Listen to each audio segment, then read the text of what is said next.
ये है इस ड्रामा का तीसरा पार्ट। क्यूट लड़की जो नई स्कूल में जाती है जहां हर कोई उसे बुली करता है, लेकिन वक्त के साथ सब उसी से प्यार करने लगते हैं। पिछले पार्ट में हमने देखा था कि हमारी प्यारी जे और यूरी स्कूल फेस्टिवल में थे, जहां यूरी ने हिम्मत करके उसे अपने दिल की बात बता दी, मुझे तुमसे प्यार है, और साथ ही उसे किस भी कर दिया। लेकिन तभी एंट्री होती है कीफर की, जो खुद भी जे से प्यार करता है। वो दोनों को साथ देखकर भड़क जाता है। अगले दिन जब जे उठती है तो देखती है कि वो अपने कमरे में नहीं बल्कि किसी अजनबी रूम में है। उसे समझ नहीं आता वो यहाँ कैसे आई, किसने उसके कपड़े बदले और क्या हुआ पिछली रात। डर और तेज सरदर्द के बीच वो खुद को संभालने की कोशिश करती है। तभी हमें फ्लैशबैक में पता चलता है कि यूरी की हरकत से शर्मिंदा होकर वो वहां से भाग गई थी। बाद में फेलिक्स उसे बास्केटबॉल चैंपियनशिप जीतने की पार्टी में ले जाता है, लेकिन वहां का सीन कुछ और ही होता है। सब लड़के बिगड़े हुए, ड्रिंक्स चल रही हैं और माहौल पूरा आउट ऑफ कंट्रोल। तभी कीको एंट्री मारता है, वही लड़का जो जे को पहले से पसंद करता था। वो बताता है कि ये पार्टी उसके घर में हो रही है और वो खुद भी नशे में धुत है। जे को भी अंदर ले जाता है और सबको चिल करने को कहता है। अंदर सब मस्ती में झूम रहे होते हैं, कोई डांस कर रहा है, कोई बेवकूफी कर रहा है। एक लड़का फेलिक्स से कहता है, भाई इसको भी हिट कर दे, लेकिन जे शालीनता से बत्तख की तरह डांस करती है। सब हंस पड़ते हैं, खासकर फेलिक्स। तभी कीको जोर से बोलता है कि ये पार्टी फेलिक्स के लिए है क्योंकि उसने बास्केटबॉल जीता है। सब फेलिक्स के लिए चीयर करने लगते हैं। फेलिक्स। लेकिन हमारी जे को अचानक भूख लगती है। वो खाने की तलाश में घर में घूमने लगती है। तभी देखती है मीका किसी अजनबी लड़के के साथ खड़ी है। जे को लगता है कि मीका अपने बॉयफ्रेंड को धोखा दे रही है, तो वो जाकर उसे डांटती है। लेकिन सच्चाई कुछ और होती है। वो अजनबी असल में मीका का बॉयफ्रेंड ही होता है, जो पहचान छुपाने के लिए गेटअप बदल कर आया था ताकि कीफर को पता न चले, क्योंकि कीफर और कीको की दुश्मनी पुरानी है। सब तय करते हैं कि आधे घंटे में पार्टी छोड़ देंगे, लेकिन जे बाथरूम जाने का बहाना करके निकलती है और तभी एक नशे में धुत लड़का उसे देखकर अपनी गर्लफ्रेंड समझ बैठता है। वो उसके करीब आने की कोशिश करता है, पर तभी कीको पहुंच जाता है, उसे बचाता है और कहता है, ऐसे पार्टी में अकेली घूम रही हो, लोग क्या कहेंगे। मेरी पार्टी में आई और अकेली चली गई। वो उसकी फिक्र का बहाना बनाकर उसे अपने साथ टहलाने ले जाता है। धीरे धीरे उसे बार बार ड्रिंक ऑफर करता है और आखिरकार जे मजबूर होकर पी लेती है। वो फेलिक्स को लेकर जाने की सोचती है, लेकिन तभी देखती है फेलिक्स जमीन पर गिरा हुआ है, बुरी तरह से पिटा हुआ। तभी सबको पता चलता है कि ये एक ट्रैप था, इन्हें यहाँ फंसाने के लिए बुलाया गया था। फेलिक्स उसे कहता है, जय भाग जाओ, ये हमारे साथ प्लान किया गया है। लेकिन इससे पहले कि जय कुछ करे, उसे चक्कर आने लगते हैं और वो बेहोश हो जाती है। कीको हंसते हुए उसे उठाकर ले जाता है और तभी हमें पता चलता है कि उसने जय की ड्रिंक में कुछ मिला दिया था। तभी दूसरी तरफ कीफर और यूरी आगबूला होकर पार्टी की तरफ दौड़ते हैं। वहाँ उन्हें मीका और बाकी दोस्तों से पता चलता है कि कीको ने जे को किडनैप कर लिया है। उसी वक्त जे का कजिन अपनी गर्लफ्रेंड के साथ पार्टी पर पहुंचता है, जहां वो फेलिक्स को जमीन पर पड़ा देखता है। फेलिक्स आखिरी सांसों में कहता है, तुम्हारी कजिन खतरे में है, जल्दी जाओ। ये सुनते ही उसका कजिन आगबूला हो जाता है, पार्टी में सबको पीट देता है और पता चलता है कि जय ऊपर वाले फ्लोर पर है। वो अपनी गर्लफ्रेंड से कहता है, तुम भागो, मैं उसे बचाने जा रहा हूँ। इसके बाद कीफर और उसके दोस्तों की एंट्री होती है। वो सब उस जगह पहुंचते हैं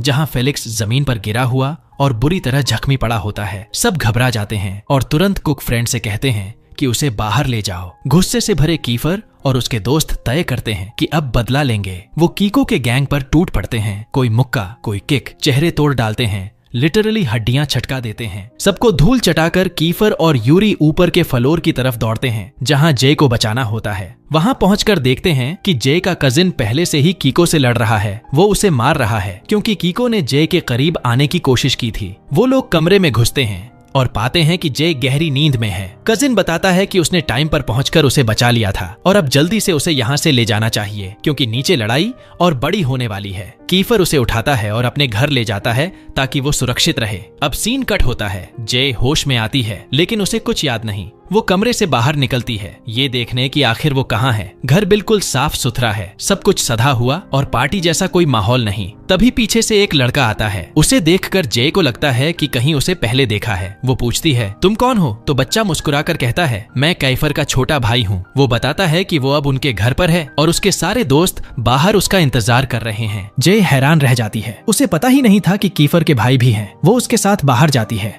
जहाँ सब उसे देखकर खुश हो जाते हैं कि वो अब ठीक है।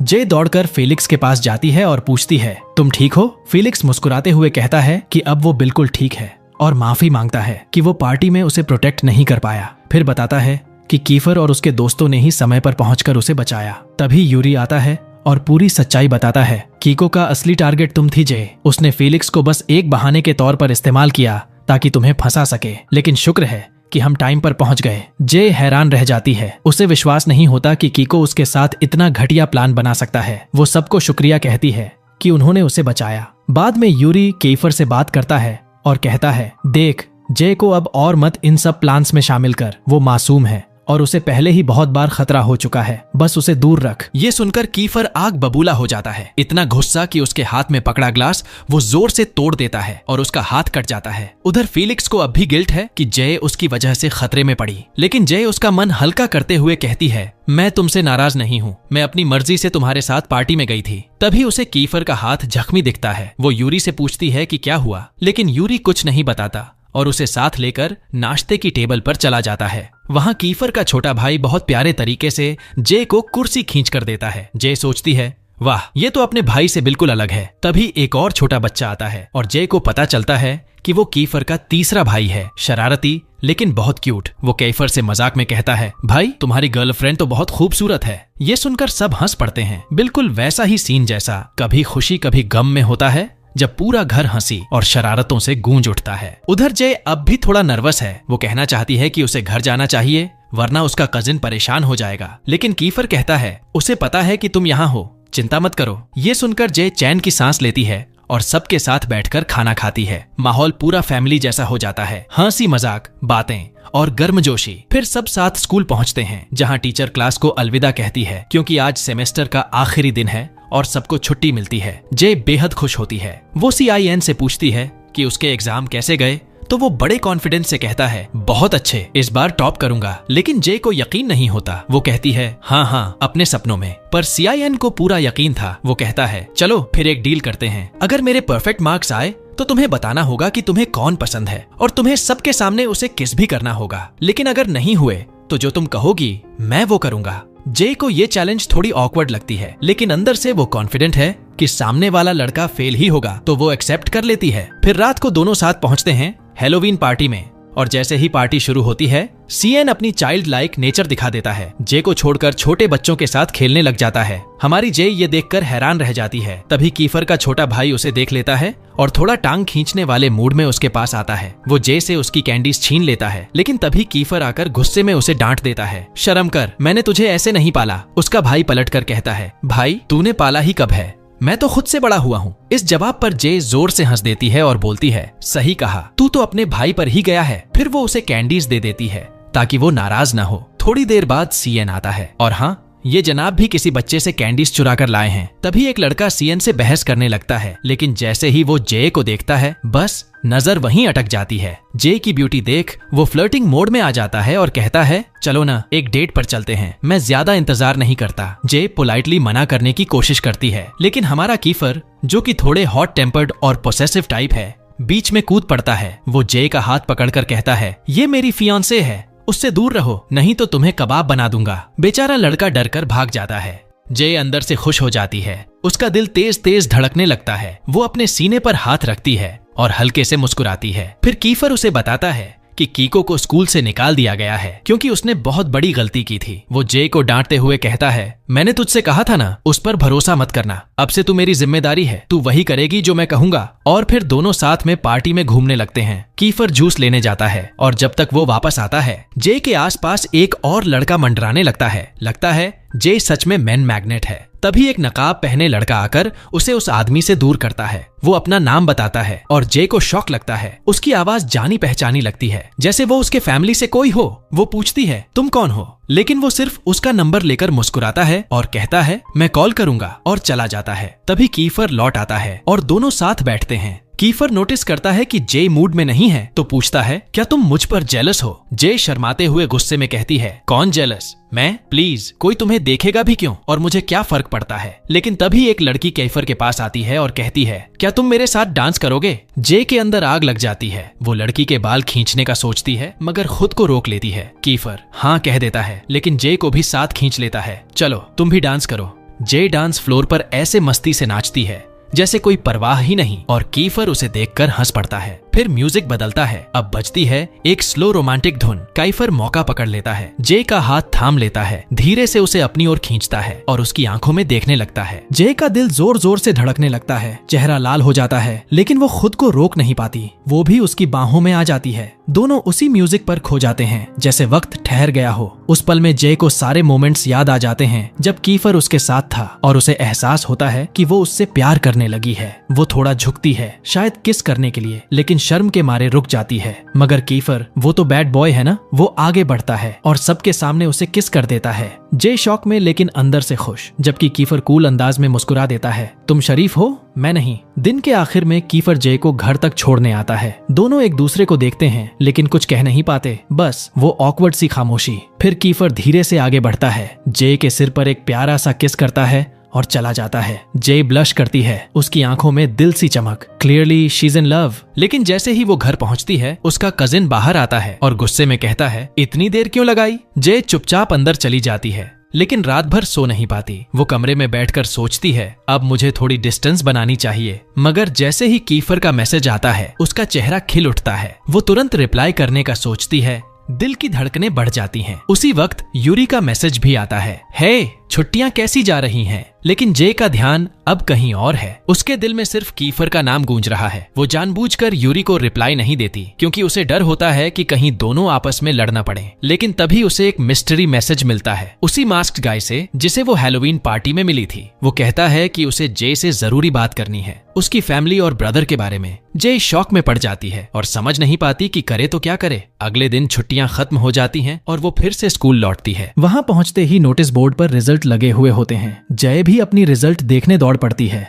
लेकिन सामने स्टूडेंट्स की इतनी भीड़ होती है कि वो पास तक नहीं जा पाती। तभी उसका एक क्लासमेट कहता है, थोड़े पैसे दे दो, मैं तुम्हें रिजल्ट दिखा दूं। जे मान जाती है और वो लड़का अपनी ताकत लगाकर भीड़ को धकियाते हुए उसके लिए रास्ता बना देता है। जे अपनी रिजल्ट देखकर खुश हो जाती है, लेकिन तभी उसे याद आता है सीएन के साथ किया गया बैट। वो क्यूरियोसिटी में उसकी रिजल्ट देखने जाती है और दंग रह जाती है। सीआईएन ने तो फुल मार्क्स ले लिए हैं। जे को झटका लगता है, क्योंकि इसका मतलब वो बैट हार चुकी है। वो डर के मारे उससे बचने की कोशिश करती है, लेकिन किस्मत को कौन टाल सकता है। सामने से सीआईएन आ जाता है और उसे याद दिलाता है कि अब उसे अपना वादा निभाना होगा। जय हैरान होती है कि आखिर उसने ऐसा कैसे कर दिखाया, तो वो मुस्कुराते हुए कहता है, जब मैं किसी चीज के पीछे लग जाता हूँ तो उसे पूरा करके ही मानता हूँ। वो उसे कुछ दिन की मोहलत देता है और चला जाता है। थोड़ी देर बाद यूरी आता है और जे से पूछता है कि वो उसकी मैसेजेस का जवाब क्यों नहीं दे रही थी। जे झूठ बोलती है कि वो बिजी थी और क्लास में चली जाती है। वहां उसकी नजर कीफर पर पड़ती है। अचानक उसके दिल की धड़कनें तेज हो जाती हैं, क्योंकि उसे डर होता है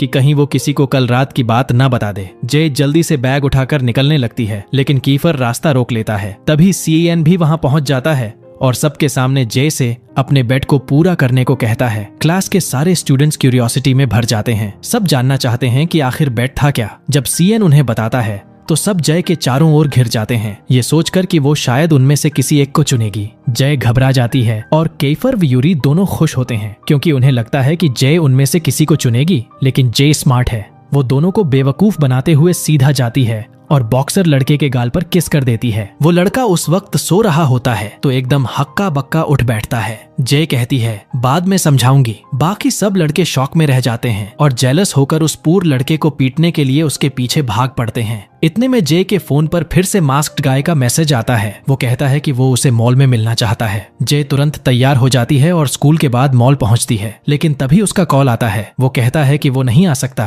क्योंकि उसके दोस्त उस पर नजर रख रहे हैं। जय इधर उधर देखती है और सच में दूर से कीफर और बाकी स्टूडेंट्स उसे देख रहे होते हैं। मास्क्ड गाय तब अपनी पहचान बताता है, मैं फेलिक्स का भाई हूँ। जय शॉक में रह जाती है, क्योंकि सबको तो लगता था फेलिक्स का भाई मर चुका है। वो उससे पूछती है कि उसका भाई कहाँ है, तो वो कहता है, वो हमेशा तुम्हारे आसपास था, बस तुमने पहचाना नहीं। तुम्हारा फैमिली बहुत कुछ छिपा रहा है। फिर कॉल कट हो जाता है। जय डर और कंफ्यूजन में रोने लगती है। तभी कीफर और उसके दोस्त वहां पहुंचते हैं और पूछते हैं कि वो क्यों रो रही है। जे गुस्से में कहती है कि उन्हें हर वक्त उसकी प्राइवेट लाइफ में दखल देने की जरूरत नहीं है और बताती है कि फेलिक्स का भाई जिंदा है। सब हैरान रह जाते हैं, किसी को यकीन ही नहीं होता। कैफर उसे घर ले जाता है और अपनी पुरानी तस्वीरें दिखाता है जिसमें फेलिक्स का भाई भी होता है। जे तस्वीर देखते हुए इशारा करती है, हाँ वही है। सब हैरान रह जाते हैं और जे पूछती है कि आखिर उसे मरा हुआ क्यों समझा गया था। तभी यूरी सारा सच बताता है, जिस दिन हम सब स्कूल में नए थे तुम्हारा कजिन हमारा दोस्त था।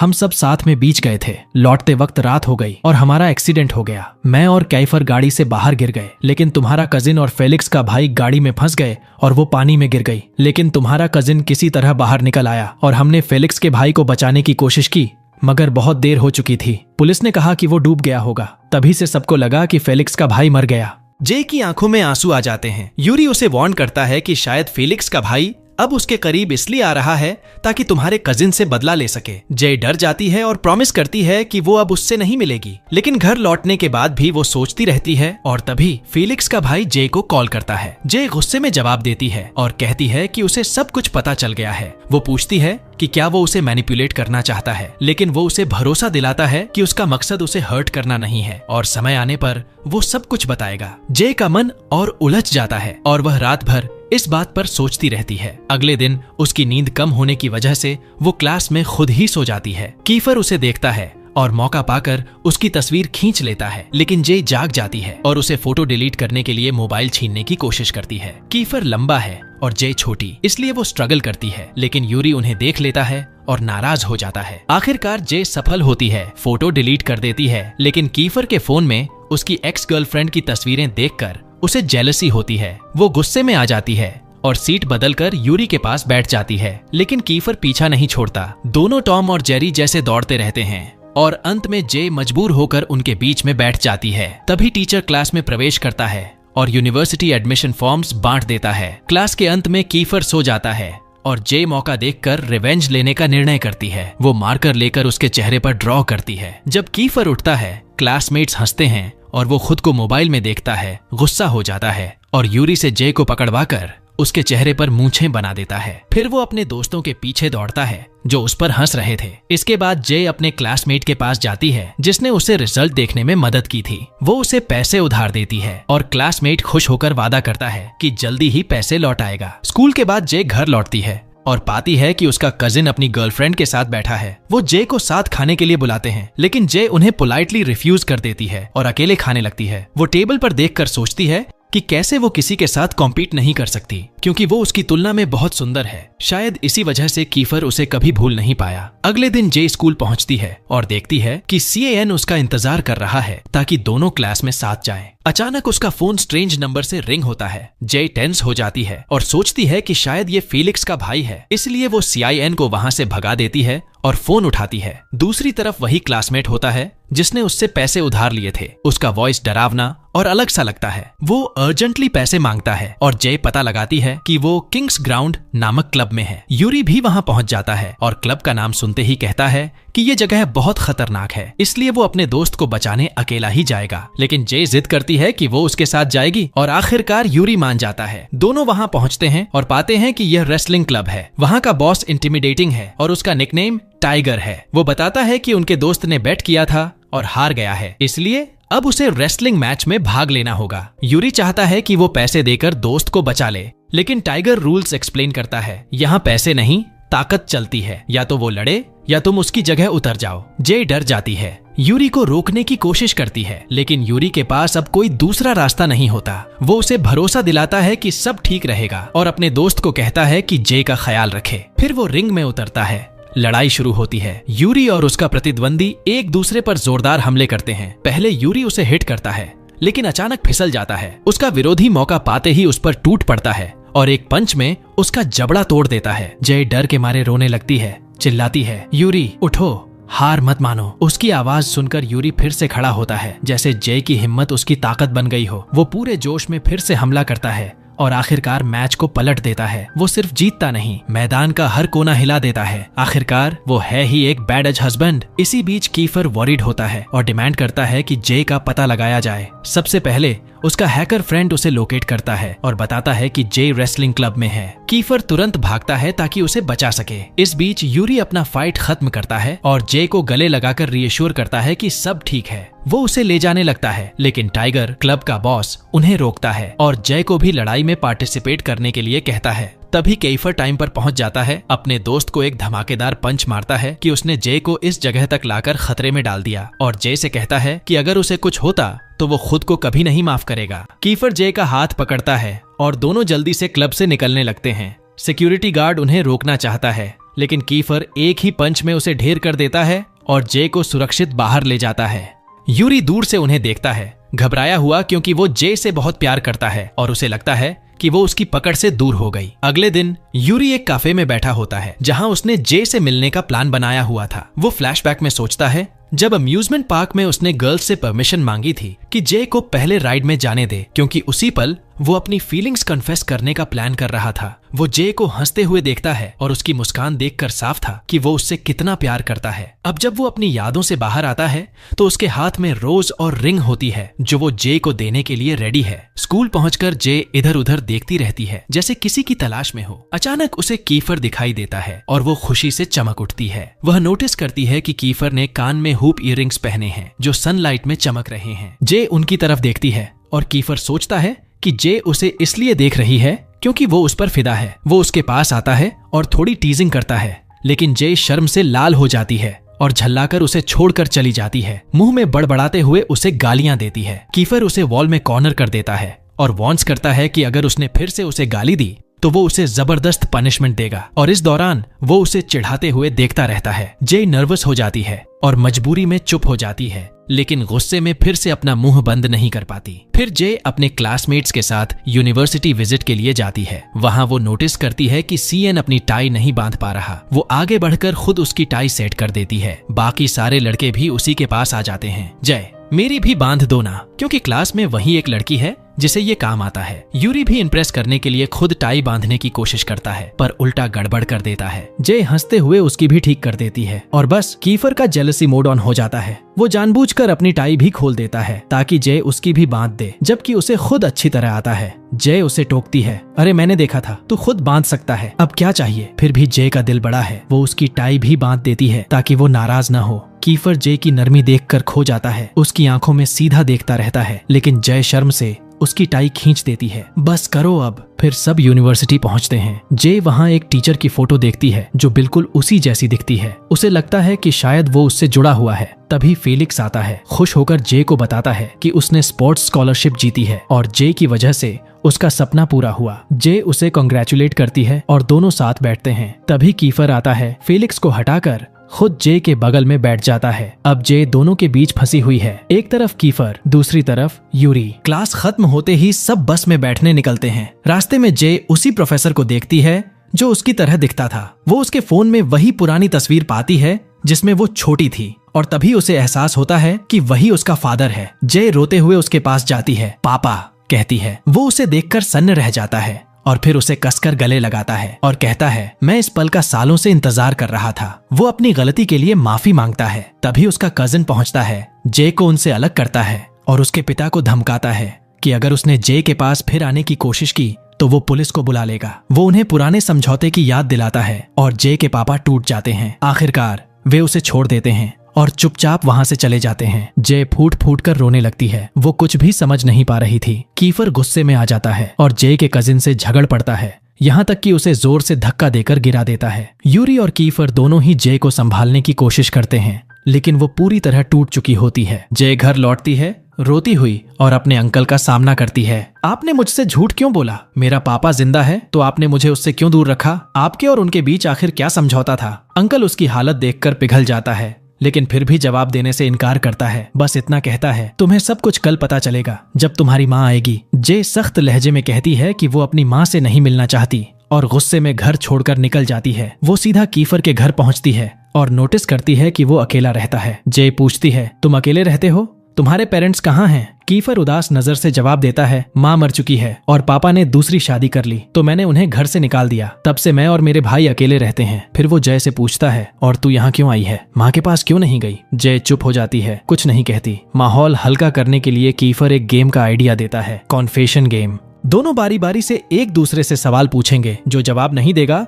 उसे सजा मिलेगी। खेल शुरू होता है। कीफर पूछता है उसकी माँ के बारे में। जय उदास होकर कहती है वो किसी और से शादी कर ली और मुझे अंकल के पास छोड़ दिया। अब जय की बारी आती है। वो पूछती है क्या कभी तू मेरे कजिन से सुलह करेगा? कीफर चुप रहता है, कुछ नहीं कहता। जय तुरंत सजा देती है। पेन उठाकर उसके चेहरे पर मूछें बना देती है जैसे पिछली बार किया था। दोनों हंसने लगते हैं। फिर जय पूछती है ये ईयररिंग्स लड़कियों वाले हैं ना, तूने क्यों पहने हैं? कीफर मुस्कुराता है ये मेरी माँ की याद है। जब तक ये मेरे कान में है मुझे लगता है वो मेरे साथ है। दोनों का मूड हल्का हो जाता है और फिर पेन से एक दूसरे के चेहरों पर रंग लगाने लगते हैं। खेल खेल में चेहरों पर इंक ही इंक। अचानक कीफर शरारती लहजे में पूछता है क्या तू मुझसे अट्रैक्टेड है? जय घबरा जाती है और झल्लाकर बोल पड़ती है मुझे तुझसे प्यार कभी नहीं, मैं किसी पागल से प्यार नहीं कर सकती। कीफर जोर से हंसने लगता है क्योंकि जय भूल गई थी कि जो गाली देगा उसे सजा मिलेगी। कीफर मौका पकड़ता है, जय के करीब आता है और उसे किस कर देता है। जय शौक में रह जाती है, चेहरा लाल, दिल धड़कता हुआ। वो चाहकर भी उसे थप्पड़ नहीं मार पाती क्योंकि अंदर से वो जानती है उसे कीफर वाकई पसंद है। अगले दिन जय अपने दोस्तों के साथ स्कूल जाती है लेकिन रास्ते में देखती है कि कीफर का छोटा भाई किसी लड़के से झगड़ रहा है बस इसलिए कि उसने उसकी गर्लफ्रेंड से बात कर ली थी। छोटा है पर फाइटर कम नहीं। उस लड़के का मुंह लहूलुहान कर देता है। जय हैरान होती है कि कीफर बीच में नहीं जा रहा। तभी यूरी आता है और कीफर के भाई को धक्का देकर रोकता है। कीफर को गुस्सा आता है और वो यूरी को मुक्का मार देता है। यूरी पलटकर जवाब देता है तो कीफर उसके कमजोर हिस्से पर किक मारता है और उसे नीचे गिरा देता है। जय आग बबूला हो जाती है। इनफ कीफर, गलती तुम्हारी और तुम्हारे भाई की है। वो यूरी को उठाकर उसकी मदद करती है और गुस्से में कीफर को वहीं छोड़ देती है। बाद में सब एक रेस्टोरेंट में बैठते हैं। जय को यूरी की सादगी और शांति बहुत भाती है। यूरी खुश होकर कहता है थैंक यू जय, तुमने मेरा साथ दिया, और फिर धीरे से आई लव यू कह देता है। लेकिन वो ये बात जापानी में बोलता है ताकि जय समझ न सके। सीएन माहौल हल्का करने के लिए कहता है देखो कीफर बुरा नहीं है, उसे अभी तक अपने किए पर गिल्ट हो रहा होगा। तभी कीफर वहां आता है, सबको डिनर पर ट्रीट देता है और सीधा यूरी के पास जाकर हाथ मिलाता है। No hard feelings. दोनों मुस्कुराते हैं। यही होती है असली दोस्ती। लेकिन जय अब भी नाराज होती है और कहती है तुम्हें माफी मांगनी चाहिए। मगर कीफर का तो ईगो बहुत बड़ा है। वो मना कर देता है और अपने स्टाइल में बोलता है अगर मैं तुझे तेरे पापा की लोकेशन बता दूं तो माफ कर देगी? जय के चेहरे पर मुस्कान लौट आती है। डील, अब तो मैं तुझसे कभी नहीं लड़ूंगी, अगली बार तेरे ही साइड रहूंगी। उधर जय का अंकल अपने परिवार के साथ बैठा बिजनेस की बात कर रहा होता है। कंपनी पर भारी कर्ज है और दिवालिया होने का खतरा मंडरा रहा है। तभी जय वहां आती है लेकिन सब उसे टाल देते हैं और कहते हैं कि थोड़ा आराम कर लो। जय के जाने के बाद अंकल कहता है हमें किसी अमीर की मदद चाहिए। यूरी के दादाजी हमारी कंपनी को बचा सकते हैं, इसलिए जय को यूरी से सगाई करनी होगी। अगले दिन स्कूल में यूरी जय से मिलने आता है और उसे लंच के लिए इनवाइट करता है ताकि उसकी मदद के लिए शुक्रिया कह सके। जय मान जाती है और दोनों उसी कैफे में जाते हैं जहां पिछली बार यूरी जय का इंतजार कर रहा था। लेकिन इस बार जय का दिमाग कहीं और खोया हुआ था। वो बस अपने पिता के बारे में सोच रही थी। यूरी नोटिस करता है कि वो बिल्कुल ध्यान नहीं दे रही। थोड़ा सा उदास होकर कहता है तुम मेरे साथ भी हो फिर भी कहीं और खोई हुई हो। जय तुरंत माफी मांगती है और उसके गाल पर हाथ रखती है और कहती है सॉरी, अब नाराज मत हो। यूरी का चेहरा लाल पड़ जाता है, एकदम उसके बालों के रंग जैसा।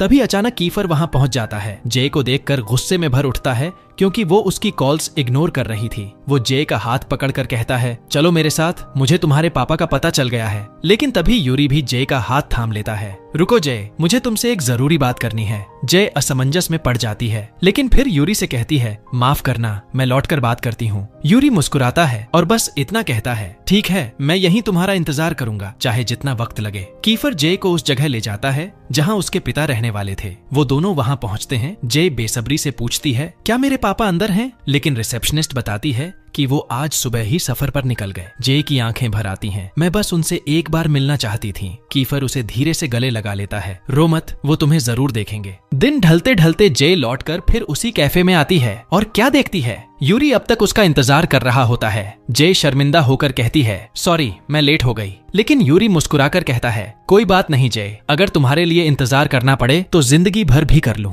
फिर वो हिम्मत जुटाता है, एक गुलाब और एक अंगूठी निकालता है और कहता है जय, मैं तुमसे प्यार करता हूँ, मैं तुम्हें प्रपोज करना चाहता हूँ। मैं वादा करता हूँ कि हमेशा तुम्हें खुश रखूंगा, लेकिन मैं चाहता हूँ कि तुम सोचकर जवाब दो। इतना कहकर वो चला जाता है ताकि जय पर कोई दबाव न पड़े। जय सन्न रह जाती है। उसके मन में खुशी, झिझक और उलझन सब एक साथ उमड़ आते हैं। घर लौटकर जे के मन में वही बातें घूम रही होती हैं। तभी उसके अंकल की बीवी अंदर आती है और जे के पास पड़ी अंगूठी देख लेती है। वो मुस्कुराकर जे से कहती है, किसी ने तुम्हें ये दी है तो फिर वो सच में तुमसे प्यार करता है, क्योंकि ये अंगूठी तुम्हारे साइज की है, बहुत सोच समझकर चुनी गई है। फिर सलाह देती है, जवाब देने से पहले दिल से सोच लेना। जे थोड़ा भावुक हो जाती है, लेकिन मन और उलझ जाता है। इसी बीच जे की माँ का फोन आता है। वो बताती है कि मैं दोबारा शादी करने वाली हूँ और चाहती हूँ तुम शादी में आओ। जे भड़क जाती है, आपको अब याद आई मैं आपकी बेटी हूँ? आपने तो मुझसे पापा के बारे में भी कुछ नहीं बताया, और गुस्से में फोन काट देती है। अगले दिन जे नोटिस करती है कि अंगूठी गायब है। वो नौकरानी से पूछती है, लेकिन फिर देखती है कि उसके कजिन के हाथ में वही रिंग है। वो बताता है कि उसे पता है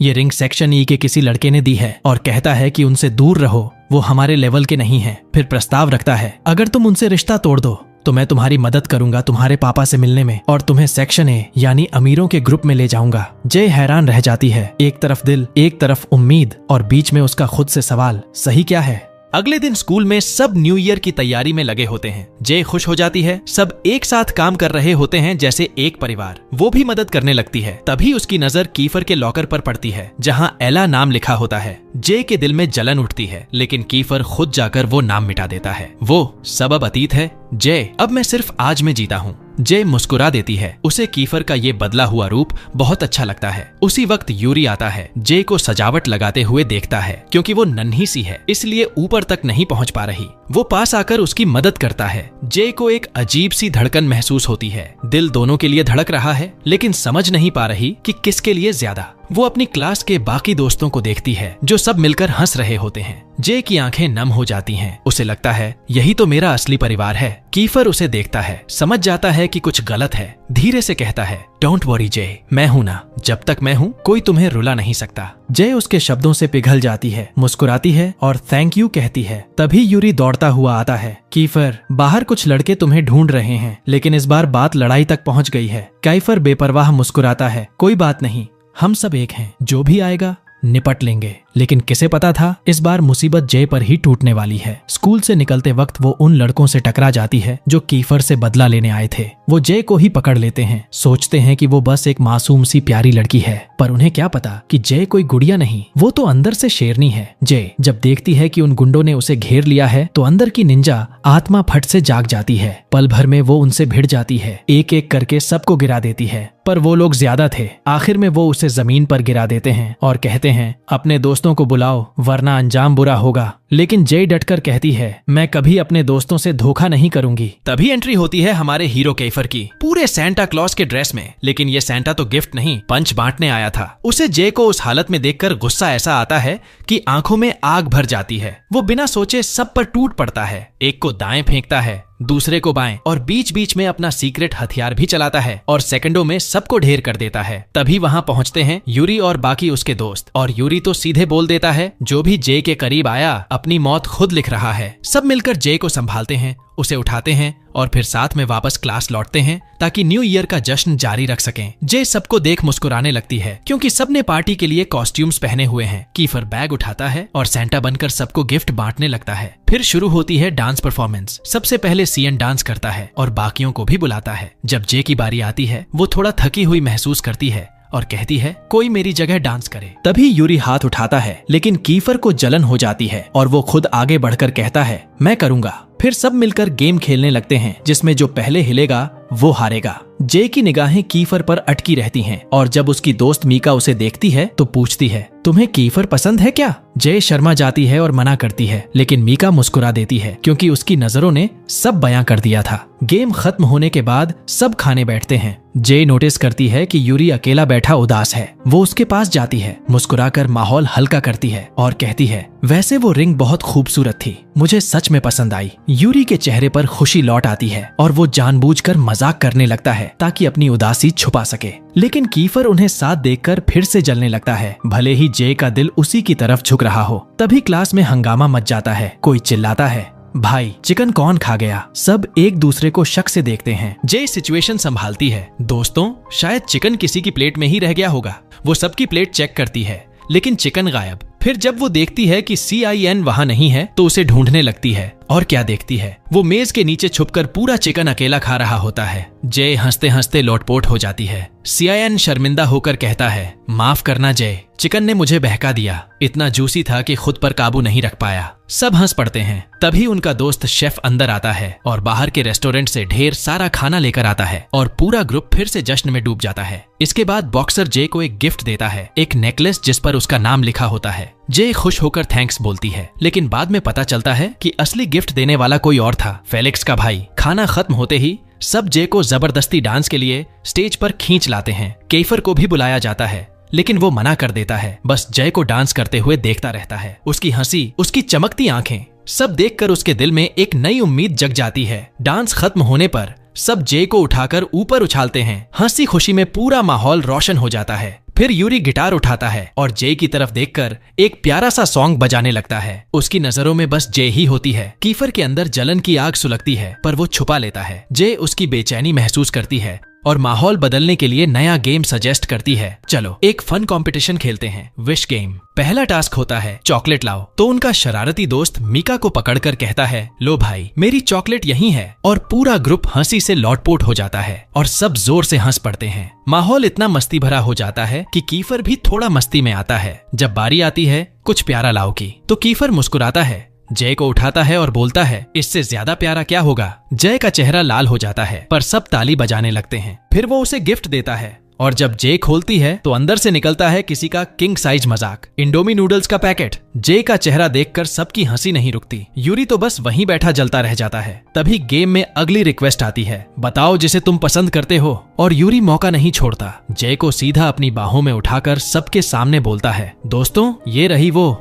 जिससे मैं प्यार करता हूँ। पूरा क्लास शॉक्ड। जय शर्म से लाल और फौरन खुद को छुड़ाकर भाग जाती है। जाकर सीएन के पास बैठ जाती है ताकि माहौल थोड़ा नॉर्मल लगे। सब सोचते हैं कि ये तो बस मजाक था, लेकिन हमारे दिल तो अब तक धड़क रहे हैं। अब आती है गिफ्ट एक्सचेंज की बारी। सब अपनी अपनी गिफ्ट्स खोलते हैं, किसी को बेल्ट, किसी को हैंगर, किसी को टूटे खिलौने, और हमारे यूरी को मिलता है एक लेजेंडरी झाड़ू। पर मीका की गिफ्ट तो एकदम धमाकेदार निकलती है। उसने अपने बॉयफ्रेंड से लिपस्टिक गिफ्ट ली थी और वहीं सबके सामने उसे लगाकर गाल पर किस कर दी। पूरा क्लास चीयर करता है, वाह भाई आगे का सोच लिया इसने। जे जब अपनी गिफ्ट खोलती है तो अंदर से निकलते हैं मेंस क्लॉथ्स। सब हैरान। जे खुद सोचती है, क्या मैं अब लड़कों वाले कपड़े पहनने लगी क्या। उसे लगता है कीफर ने भेजी होगी, पर असल में वो सीएन की शरारत निकलती है। वो गुस्से में भागती है और कहती है, रुक जा सीआईएन, आज तेरे दांत अलग गिने जाएंगे। भागते भागते जे क्लास के दरवाजे पर रुक जाती है। अंदर सब स्टूडेंट्स हंस रहे हैं, खेल रहे हैं, जश्न मना रहे हैं। जे की आंखों के सामने वो सारे पल घूम जाते हैं। जब वो पहली बार इस क्लास में आई थी, सब उसे भगाना चाहते थे, लेकिन अब वही लोग उसकी फैमिली बन गए हैं। उन्होंने उसके साथ हंसा, लड़ा, उसे बचाया, और हर बार जब जे खतरे में होती तो सब सच में उसे बचाने के लिए दौड़ पड़ते थे। वो सब यादें सोचकर जे की आंखों से आंसू निकल आते हैं। लेकिन तभी कीफर पास आता है, उसके आंसू पोंछता है और धीरे से कहता है, मुझे तुम्हें उदास देखना बिल्कुल पसंद नहीं। जे का दिल पिघल जाता है। उसकी आंखों में फिर से मुस्कान लौट आती है। उसी पल वो फैसला लेती है, मैं अपने दोस्तों को नहीं छोड़ूंगी। वो अपने कजिन को मैसेज भेजती है, मैं इस क्लास को छोड़कर कहीं नहीं जा रही। फिर दौड़कर वापस अंदर जाती है, सबके बीच खड़ी होकर मुस्कुराती है और पूरी गैंग के साथ एक प्यारी सी ग्रुप फोटो खिंचवाती है। सबकी हंसी, चमकती लाइट्स और जे की खुशी, उस पल सब कुछ परफेक्ट लगता है। अगले दिन जे घर पर उठती है, नींद और हैंगओवर में डूबी हुई। उसे बस इतना याद रहता है कि पिछली रात उन्होंने घर पर पार्टी की थी। कुछ लोग जल्दी चले गए थे, जबकि बाकी वहीं रुक गए थे। नीचे सबने जमकर ड्रिंक किया था। यूरी थोड़ा उदास था, लेकिन जे तो बस मस्ती में डूबी हुई थी, हंसती, बातें करती, सबको हंसा रही थी। धीरे धीरे उसे कुछ कुछ याद आने लगता है और वो शर्मिंदा महसूस करती है। उसे एहसास होता है कि शायद कुछ बहुत अहम हुआ था, मगर वो ठीक से याद नहीं आ रहा। उसे याद आता है कि वो सीआईएन और फेलिक्स के साथ बैठी थी, तभी सब आकर ड्रिंक करने लगे थे। सब हैरान थे क्योंकि जे आम तौर पर नहीं पीती थी, मगर उस रात वो बस यूरी का ध्यान चाहती थी। यूरी उसके और करीब खिंचता चला गया, लेकिन जे इतनी ज्यादा नशे में थी कि उसे संभालना मुश्किल हो गया। धीरे धीरे सब सो गए। जे को भूख लगी तो वो नीचे गई कुछ खाने के लिए। तभी यूरी आया और उससे बात करने लगा, उसी प्रपोजल के बारे में जो उसने पार्टी में किया था। उसने कहा कि वो तब भी बहुत खूबसूरत लग रही थी जब वो गुस्से में थी। जे ने उसे टाल दिया, सोचते हुए कि वो नशे में है, लेकिन यूरी ने कहा कि वो सच में उससे प्यार करता है और जे बस उससे भाग रही है क्योंकि वो खुद भी कुछ महसूस करती है, मगर मानना नहीं चाहती। यूरी ने उसका हाथ पकड़ लिया, घुटनों पर बैठ गया और बोला, इस बार सीरियसली बताओ, क्या तुम मुझसे शादी करोगी? जय दंग रह गई। उसने सोचा भी नहीं था कि बात शादी तक पहुंच जाएगी। उसने कहा कि वो बहुत कंफ्यूज है और इतनी कम उम्र में शादी जैसी बात नहीं सोच सकती। यूरी का दिल टूट गया और वो चुपचाप चला गया। जय वहीं खड़ी रह गई। जो कुछ हुआ था वो बार बार सोचती रही। उसे याद आया कि पिछली रात यूरी और कीफर के बीच कुछ बात हुई थी, शायद उसी से जुड़ा था ये सब। अगले दिन जब वो नीचे आती है तो देखती है कि उसकी दादी घर आई हैं। सब बहुत खुश हैं। तभी अचानक सीएन आता है। जय हैरान तो होती है पर खुश भी। वो बहुत सौम्य और अच्छा लगता है, लेकिन जब किसी ने मजाक में कहा कि क्या वो दोनों रिलेशनशिप में हैं, तो सीएन ने तुरंत इनकार किया। जय ने तुरंत बात काट दी, क्योंकि सब, यहाँ तक कि अंकल भी उन्हें देख रहा था। अंकल को ये सब पसंद नहीं आता। उसे लगता है जय को पढ़ाई पर ध्यान देना चाहिए, प्यार व्यार पर नहीं। वो उसे साइड में ले जाकर समझाने की कोशिश करता है, क्योंकि वो जय की बहुत परवाह करता है। उधर सीएन जय की दादी के बहुत करीब आ जाता है, जो उसे दिल से चाहने लगी थी। इसी बीच अंकल अपनी वाइफ से बात करते हुए ये कबूल करता है कि उसे जय पर सख्त होने का अफसोस है, लेकिन साथ ही वो ये भी जानना चाहता है कि जय को वो अंगूठी किसने दी जो वो पहने हुए है। जय नहीं चाहती थी कि कोई, खासकर अंकल, उसके पर्सनल मामलों में दखल दे। सब कुछ चल ही रहा था कि उनके परिवारों के बीच दिवालिया होने से बचने के लिए साझेदारी आगे बढ़ाई जा रही थी। जय अपनी दादी को जूस सर्व करती है, जो पूरे जोश से क्रिसमस की तैयारियों में लगी थी। सब एक साथ जुटते हैं और जय की दादी गिफ्ट बांटना शुरू करती हैं। जय भी उनके साथ बैठती है और देखती है कि सीआईएन भी वहां मौजूद है, खुश और एक्साइटेड दिख रहा है। तभी जय को उसके एक दोस्त का मैसेज आता है। उसने उसे उसके साथ खड़े रहने के लिए शुक्रिया कहा और क्रिसमस की बधाई दी। माहौल में खुशियां बढ़ जाती हैं जब सीएन सबका मूड हल्का करता है और कैलिक्स भी अपना क्रिसमस ग्रीटिंग भेजता है। जय अपने चारों ओर इतने प्यार और अपनापन देखकर सच में खुश हो जाती है। लेकिन तभी कीफर का मैसेज आता है। बस 2 शब्दों में लिखा होता है, मैरी क्रिसमस जय। बाकियों की तरह उसमें कोई झोंक या इमोजी नहीं था। जय थोड़ा निराश होती है। वो कुछ दिल से लिखा हुआ उम्मीद कर रही थी, फिर भी वो मुस्कुरा देती है। उधर कीफर अपने परिवार के साथ चुपचाप खाना खा रहा होता है, मन ही मन बीती बातों को याद करता हुआ। फिर आता है गिफ्ट खोलने का वक्त। सबको प्यारे प्यारे तोहफे मिलते हैं और सब जश्न मनाते हैं। लेकिन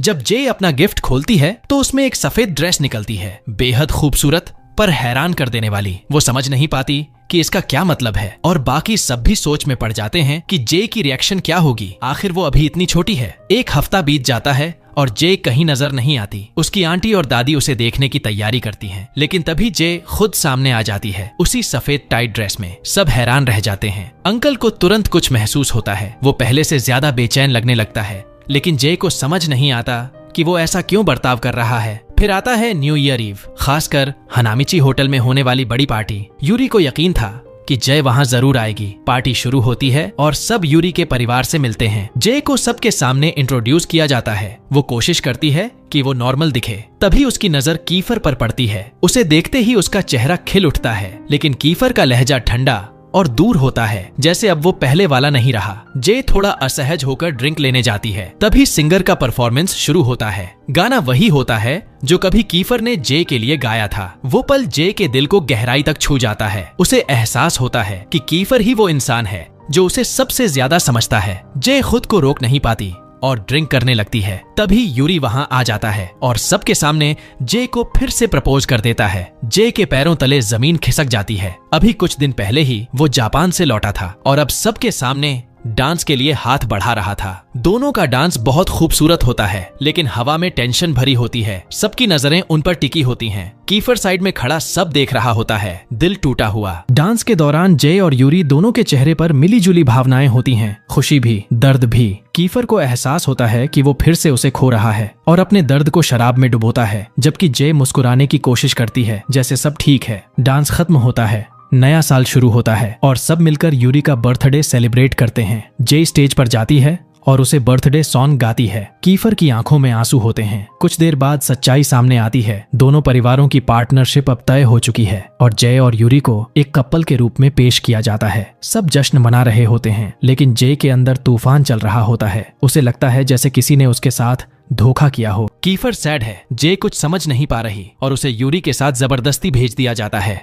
उसका परिवार गिल्ट में है कि उन्होंने जय को इस बारे में पहले क्यों नहीं बताया, और साथ ही थोड़ा गुस्से में भी। उन्हें लगता है कि यूरी के परिवार ने उनकी कमजोरी का फायदा उठाया। कीफर और जे दोनों टूट चुके हैं, लेकिन यूरी खुश है क्योंकि उसे आखिर वो लड़की मिल गई जिससे वो बरसों से प्यार करता था। जे बाहर से नॉर्मल दिखने की कोशिश करती है, लेकिन अंदर से वो बिखर चुकी है। उसे पता चलता है कि सब, यहाँ तक कि उसका परिवार और दोस्त भी इस एंगेजमेंट के बारे में पहले से जानते थे। अकेली और टूटी हुई जे पार्टी से रोते हुए निकल जाती है। उसे यकीन ही नहीं होता कि क्या ये सब सच है या कोई बुरा सपना। शादी का फैसला कैसे हो गया और उसे किसी ने बताया तक नहीं। बाहर अंकल उसे रोते हुए देखता है। वो कबूल करता है कि उसे सब समझाना था, मगर मौका नहीं मिला। उसकी आवाज में अफसोस झलकता है। वो कहता है, हमारे पास कोई और रास्ता नहीं था जय। हमारे परिवार का बचना इसी पार्टनरशिप पर निर्भर था। जय की आंखें भर जाती हैं और वो बस खामोशी से खड़ी रह जाती है, टूटे हुए दिल के साथ। अंकल जैसे इंसान से तो जय को सबसे ज्यादा उम्मीद थी कि वो उसकी जिंदगी के फैसले खुद नहीं करेगा। जय टूटे हुए लहजे में कहती है, हाँ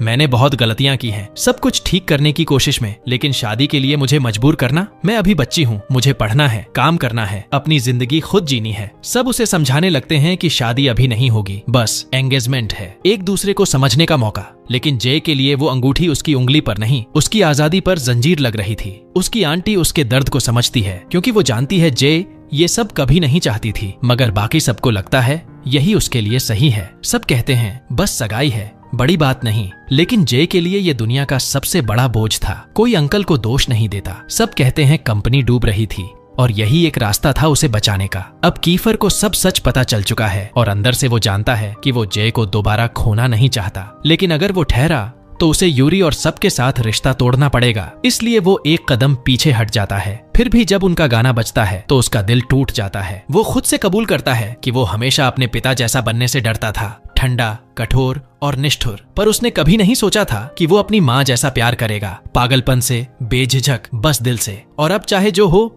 वो जय को फिर कभी जाने नहीं देगा। वो सीधे उसके सामने पहुंचता है। जय घबरा जाती है और पीछे हटने की कोशिश करती है, पर कीफर रुकता नहीं। वो सीधा पूछता है, क्या तुम यूरी से प्यार करती हो? जय के पास कोई जवाब नहीं होता। वो बस चुप खड़ी रहती है, आंखों में आंसू लिए। तब कीफर कहता है, या तो जवाब दो या मुझे किस करो। जय फिर भी चुप रहती है, बस रोती है। और उसी दर्द भरे सन्नाटे में कीफर उसे किस कर देता है। शायद वो अलविदा था या शायद कुछ और गहरा। जय उसे धक्का देती है, गुस्से और उलझन में चिल्लाती है कि वो ऐसा कैसे कर सकता है इस हालात में। लेकिन कीफर फिर से उसे कसकर अपने पास खींच लेता है और एक बार फिर उसे किस कर देता है, इस बार और गहराई से, जैसे दिल का सारा दर्द उसी पल में बहा देना चाहता हो। दोनों की आंखों से आंसू गिर रहे होते हैं। तभी डिंग, लिफ्ट खुलती है और कुछ लोग अंदर आते हैं। पल टूट जाता है। दोनों जल्दी से एक दूसरे से दूर हट जाते हैं, जैसे कुछ हुआ ही ना हो। लेकिन हवा में अब भी वो जलता हुआ एहसास बाकी रहता है। जय अपने परिवार को याद करती है जिन्होंने हमेशा उसकी रक्षा की, जबकि कीफर अपने सीक्रेट से पीछा नहीं छुड़ा पाता।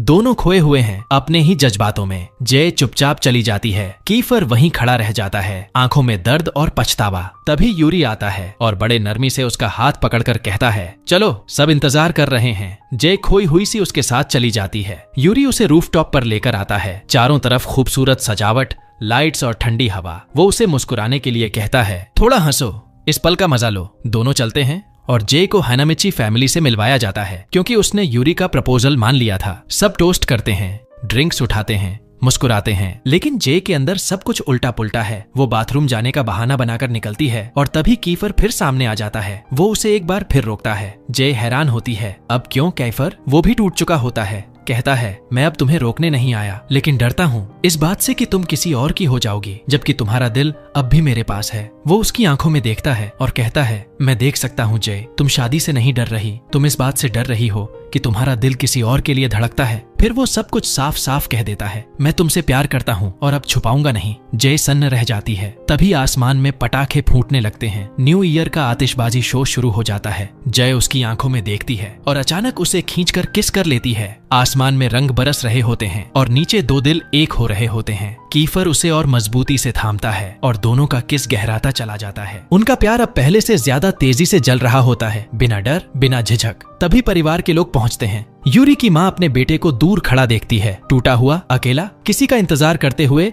जो शायद अब कभी लौटकर ना आए। वहीं जय अब भी कीफर की बाहों में होती है और दोनों की आंखों से आंसू गिरते हैं, लेकिन इस बार खुशी के, बिना यूरी के, बिना किसी स्पष्टीकरण के। जय को आखिर पता चल जाता है कि उसका दिल सच में किसका है और कीफर वो अब उसे रोकता नहीं, बस थामे रखता है। दोनों पूरी रात साथ रहते हैं, जबकि बाहर जश्न चलता रहता है और यूरी चुपचाप अकेला अपनी बिखरती ख्वाहिशों को देखता रहता है। और यहीं पर खत्म होता है इस सीरीज का सीजन 1। अब सवाल ये है, क्या जय हमेशा के लिए कीफर के साथ रहेगी या यूरी और परिवार की उम्मीदों के बीच फिर से फंस जाएगी? अगर आप भी जानना चाहते हैं आगे क्या होगा तो चैनल को जरूर सब्सक्राइब करो, बेल आइकन दबाओ ताकि कोई भी अगला वीडियो मिस ना हो जाए। यहाँ स्क्रीन पर तुम्हें कुछ और शानदार वीडियो मिलेंगे जो वाकई कमाल के हैं। तुम्हारा कीमती वक्त देने के लिए बहुत बहुत धन्यवाद। फिर मिलेंगे अगले वीडियो में एक नई कहानी के साथ।